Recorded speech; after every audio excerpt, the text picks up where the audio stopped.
Inverness were disappointed to miss out on all 3 points on the opening weekend in Paisley when they conceded a stoppage-time equaliser. Could they get there at the second attempt? Kilmarnock were in the Highland capital. Jane Lewis has the action.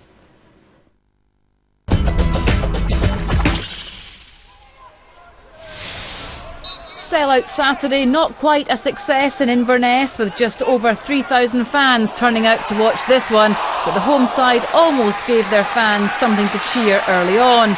The ball falling kindly for Ross Draper, but the Kilmarnock keeper Cammy Bell saved well. While Draper was thwarted there, from the resulting corner he played a hand, well, a shoulder in the opening goal. Aaron Doran's ball in, Draper's knockdown, with Andrew Shinnie sliding in. Last season this fixture produced 21 goals from their 4 SPL meetings. Inverness looked in the mood. Shinnie was keen to grab his second of the day. Billy Mackay rushing in, but Bell got there first.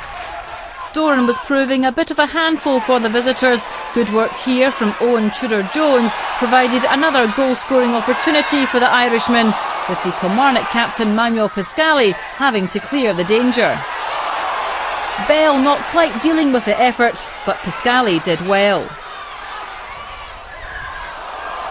After all the Inverness chances, Kilmarnock had an opportunity to get back into the match with half an hour gone. Ross Draper's trip on Liam Kelly. Referee Brian Colvin quick to point to the spot.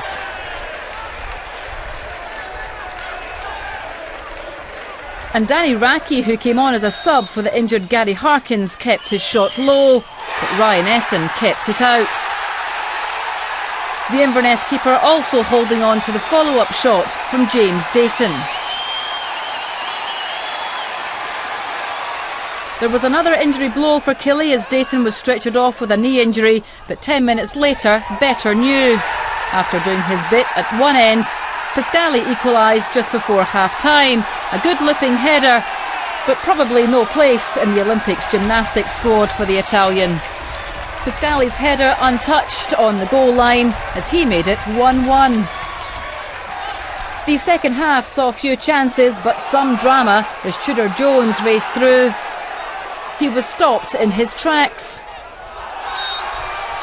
The Inverness player obviously not happy with James Fowler's challenge, and he reacted. A straight red card for the headbutt. Afterwards, his manager said he couldn't really complain about the decision, and he'd have words.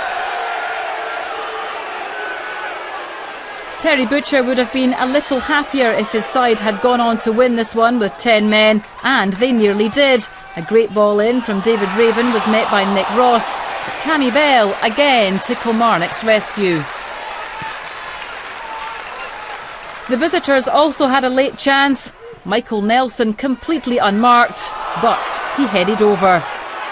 After opening day draws, these sides were at it again as they shared the points.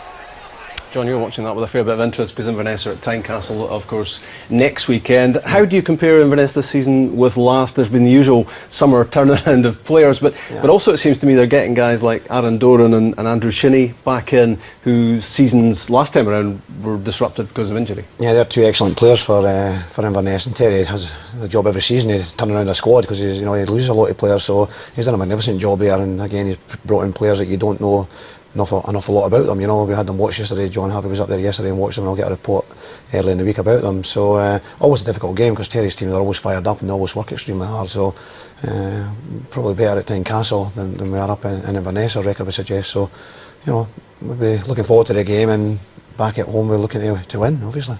Two good performances in goal yesterday, and I think this one's straight out of the goalkeeping manual, isn't it? This is what they work on the training ground to make the save and then get up, Billy, and make the other one. Yeah, you'll see the goalkeeping coaching, that's what they do. They'll have a second ball coming in there just for his reaction. Great save from Essen. I was with them at Aberdeen and I had Cammy Bell at Queen of the South, so I know how good our goalkeepers they are, but excellent reaction, especially for the second one.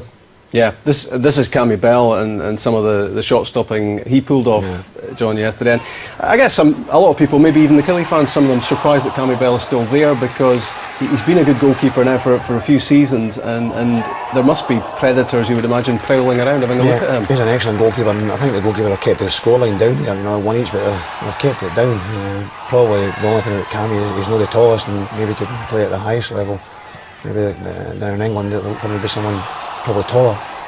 I think there you see it's all, the two of them are the same, Essen and Bell, shot stoppers. I know John's talking about his height, but see anything just in and about him, great reaction, both really good shot stoppers, Rob. One player you won't be facing next weekend is Owen Tudor-Jones, who saw red in all sorts of ways, and I don't imagine Inverness will be appealing against this one. No, I don't suppose so. No, it's quite an easy one for the referee. He's a right go there, so I'm sure Terry would rather be playing against us next week, but he's not going to be. Just completely lost into it. You just can't do it. And listen, I've been there myself. Fowler's not that sort of boy either. It is a naughty tackle, he does catch him, there's a reaction, but I think anger management courses needed there.